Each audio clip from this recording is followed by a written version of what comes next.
Good morning everybody. आज हम पढ़ेंगे स्कोप ऑफ हॉर्टिकल्चर, यानी कि हॉर्टिकल्चर का विस्तार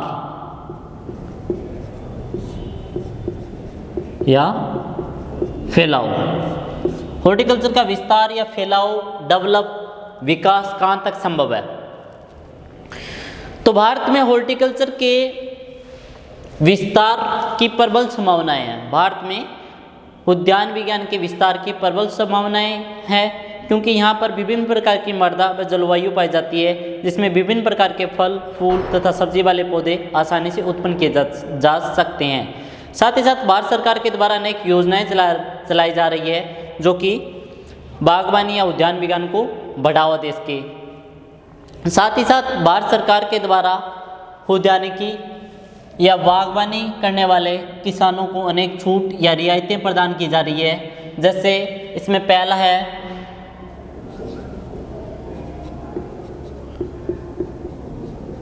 उद्यानिक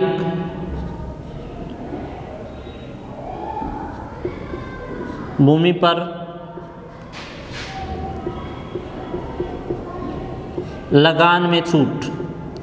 बागवानी या उद्यानिकी की भूमि है जिसपे फल, सब्जी या फूल वाले पौधे बोए जाते हैं, वहाँ सरकार लगान में छूट प्रदान कर रही है। लगान में छूट प्रदान करना। दूसरा है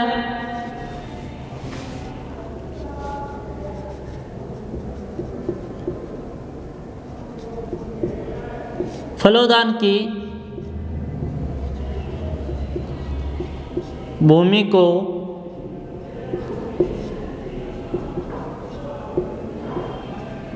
सीलिंग एक्ट में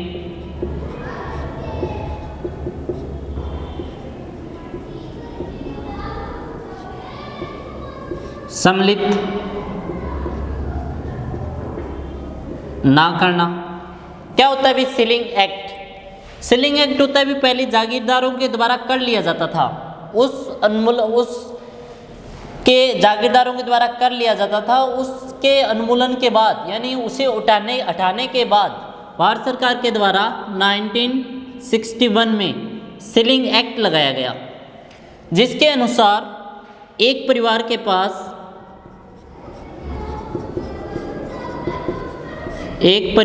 पास 15 एकड़ से अधिक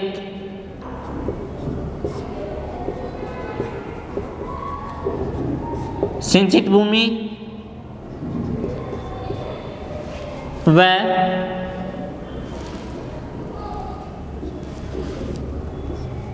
18 एकड़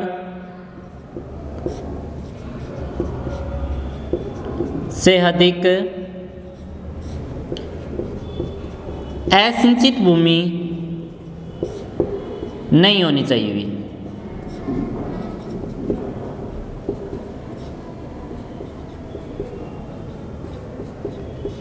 सीलिंग एक्ट ये कहता है, यह 1961 में लागू किया गया और यह कहता है कि एक परिवार के पास 15 एकड़ से अधिक सिंचित भूमि नहीं होनी चाहिए और 18 एकड़ से अधिक असिंचित भूमि नहीं होनी चाहिए। पर फलोद्यान की भूमि को सीलिंग एक्ट में सम्मिलित नहीं किया गया है, यानी कि छूट प्रदान की गई है। 15 एकड़ से भी अधिक आपके पास अगर भूमि है जिसमें आपने फलोद्यान के फल वाले पौधे लगाए हुए हैं, तो सरकार है वो इसमें छूट प्रदान कर रही है। तीसरा है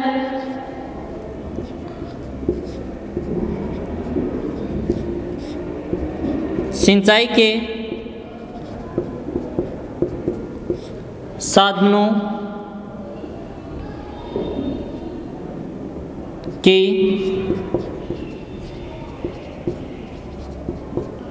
सुविधा प्रदान करना। सिंचाई के साधन, यानी सिंचाई के साधन जैसे नहरें वगैरह, इनमें साधनों में लगातार सरकार के द्वारा सुधार किया जा रहा है। साथ ही साथ किसानों को खेतों में उद्यान विज्ञान की भूमियों पर खेतों में डिग्गी बनाने के लिए सब्सिडी वगैरह प्रदान किया जाता है। इसमें अगला पॉइंट आता है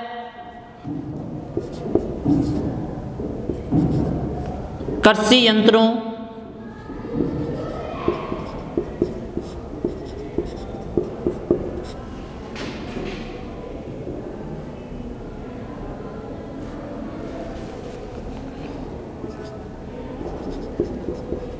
तकनीकी कृषि यंत्रों का विकास, यानी कि आधुनिक कृषि यंत्र है, नए नए कृषि यंत्र जिनके द्वारा कम समय में अधिक से अधिक काम किया जा सके, ऐसे कृषि यंत्र है वो भारत सरकार के अनेक अनुसंधानों के द्वारा विकसित किए जा रहे हैं, जिसके द्वारा उद्यान विज्ञान को बढ़ावा दिया जा सके। पांचवा आता है इसमें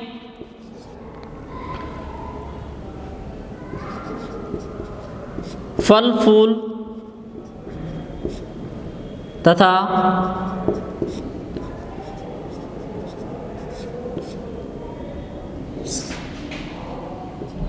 सब्जियों वाली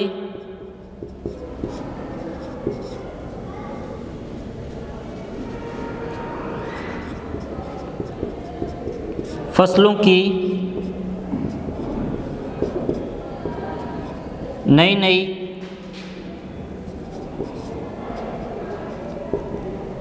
किस्में विकसित करना।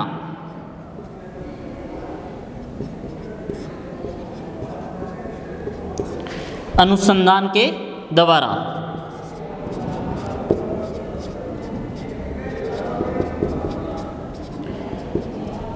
सरकार के द्वारा अनुसंधान के द्वारा फल फूल तथा सब्जी वाली फसलों की नई नई किस्में विकसित की जा रही है। ऐसी किस्में विकसित की जा रही है जहाँ पर कम पानी की व्यवस्था है उनके लिए अलग किस्म, जहाँ पर सिंचित के लिए अलग किस्म, अधिक उत्पादन के लिए अलग से किस्म, और फल की गुणवत्ता यानी कि क्वालिटी के लिए अच्छी क्वालिटी उसके लिए भी अलग अलग किस्में विकसित की जा रही है।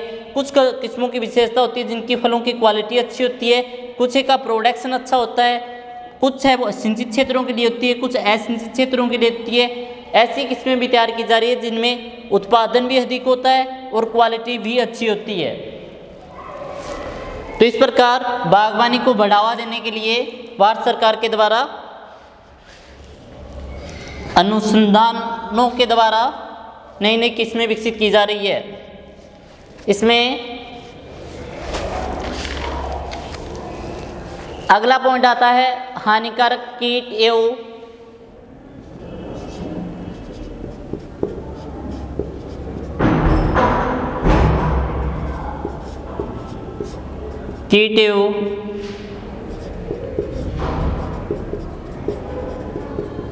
बीमारियों की जानकारी व रोकथाम हेतु उपाय। सरकार के द्वारा अनेक फसलों पर लगने वाले उद्यानिकीय फसलों पर लगने वाले अनेक हानिकारक रोग कीटों की जानकारियां व उनके रोकथाम के उपाय आदि बताए जाते हैं। इसके बाद में आता है 7 नंबर पॉइंट,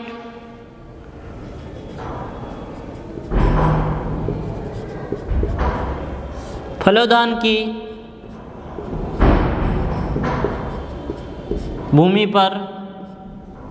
भूमि हेतु धन वितरित करना।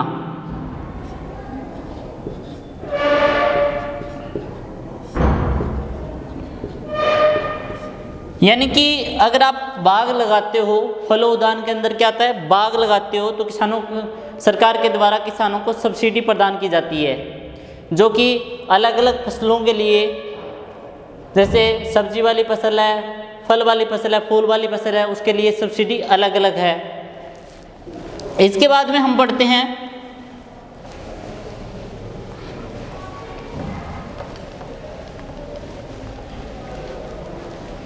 उद्यान विज्ञान के विस्तार के लिए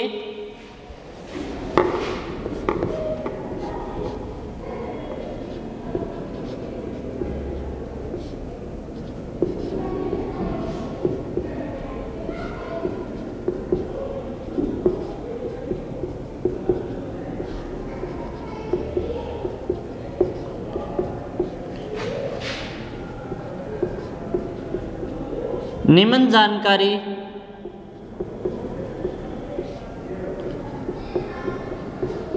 होना आवश्यक है। जैसे पहला आता है सोइल एंड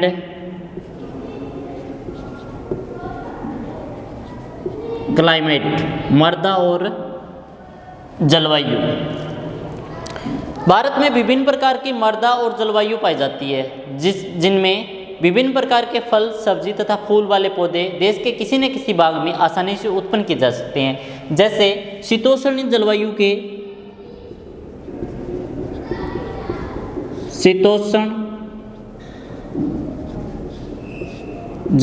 के फल, सब्जी, फूल वाले पौधे पर्वतीय क्षेत्रों में आसानी से उत्पन्न किए जा सकते हैं।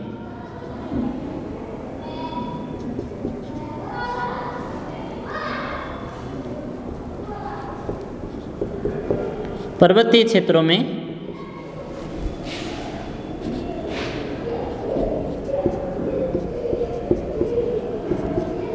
आसानी से उत्पन्न किए जा सकते हैं।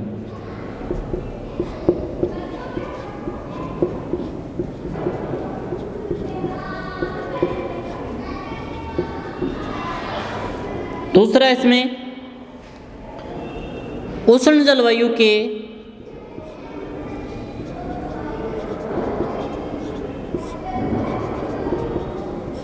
फल, सब्जी व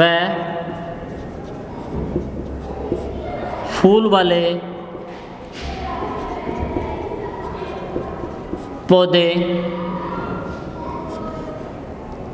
मैदानी भागों में, देश के मैदानी भागों में आसानी से उत्पन्न किए जा सकते हैं। शीतोष्ण जलवायु के अंदर जितने भी फल, सब्जी, फूल वाले पौधे आते हैं वो पर्वतीय क्षेत्रों में आसानी से उत्पन्न किए जा सकते हैं, जबकि उष्ण जलवायु के फल, सब्जी व फूल वाले पौधे हैं वो मैदानी भागों के, देश के मैदानी भागों में आसानी से उत्पन्न किए जा सकते हैं। इसके अलावा दूसरा पॉइंट आता है इसमें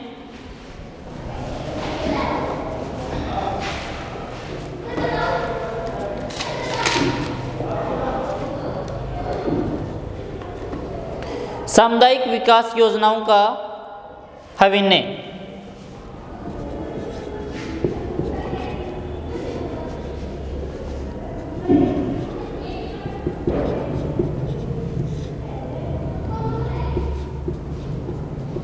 विकास योजनाओं का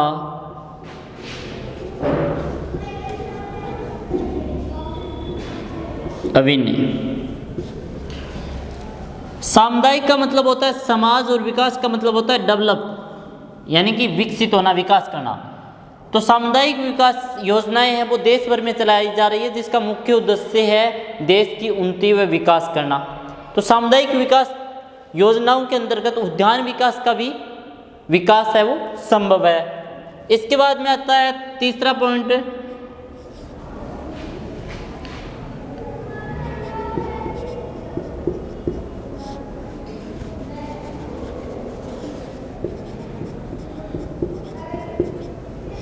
यातायात के साधन। तो यातायात के साधनों के अंदर बात करें तो इसमें यातायात के साधनों में काफ़ी सुधार हो रहा है, जिससे फल, सब्जी तथा फूल वाले अलंकृत पौधे विक्रय हेतु दूर तक पहुंचाया जा सकता है। यानी कि यातायात के साधनों में देश में अब काफ़ी सुधार हुआ है, जिससे फल, फूल तथा सब्जी वाले पौधों को बेचने के लिए विक्रय हेतु दूर स्थानों पर आसानी से पहुंचाया जा सकता है, जिससे इनकी मार्केटिंग अच्छी होगी। मार्केटिंग अच्छी होगी तो कीमत भी अच्छी मिलेगी। इसके बाद में आता है सिंचाई के साधन।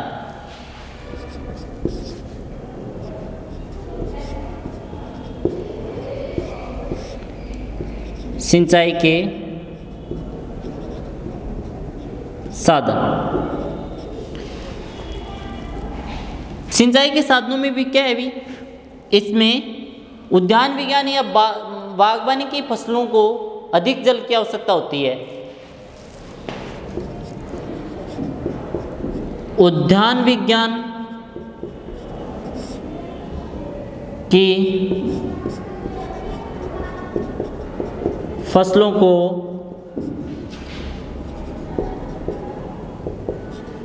सस्य फसलें या सस्य विज्ञान की एग्रोनॉमी की फसलें होती है, सस्य फसलों की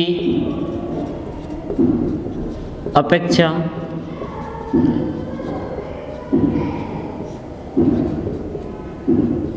अधिक पानी की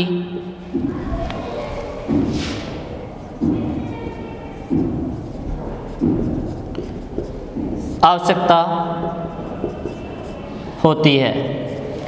भी उद्यान विज्ञान हॉर्टिकल्चर के अंतर्गत फल फूल तथा सब्जी वाली फसलें का अध्ययन किया जाता है, जिसमें क्या होता है कि इन फसलों को सस्य विज्ञान की फसलें जैसे सीरियल्स क्रॉप हो गई, पल्स क्रॉप, सीरियल्स क्रॉप हो गई, पल्स क्रॉप हो गई, फूडर क्रॉप हो गई, इन फसलों का अध्ययन किया जाता है। इन फसलों की तुलना में उद्यान विज्ञान की फसलों को जल की अधिक आवश्यकता होती है, अतः सिंचाई के साधनों में सुधार करने की आवश्यक जरूरत है।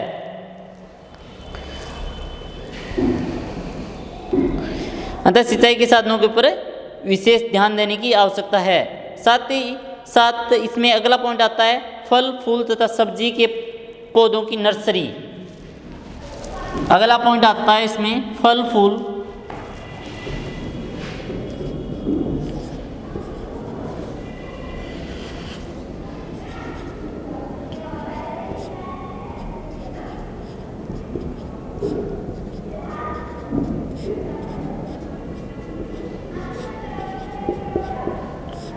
सब्जियों की नर्सरी। फल फूल तथा सब्जी वाले पौधों की नर्सरी लगाकर अधिक आय प्राप्त की जा सकती है। क्या है भी फल फूल तथा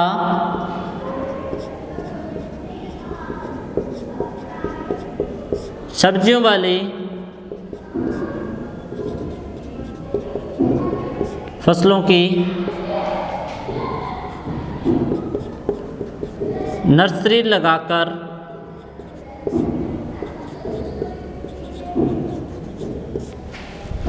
अधिक आय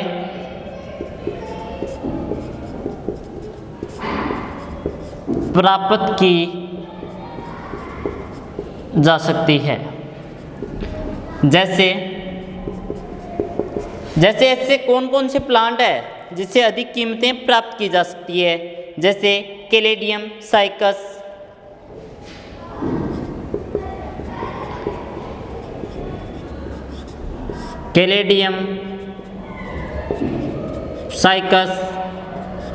इत्यादि।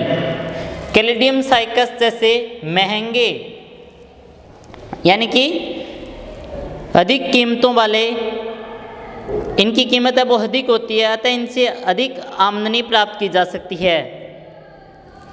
तो ये था भी हॉर्टिकल्चर का स्कोप ऑफ हॉर्टिकल्चर।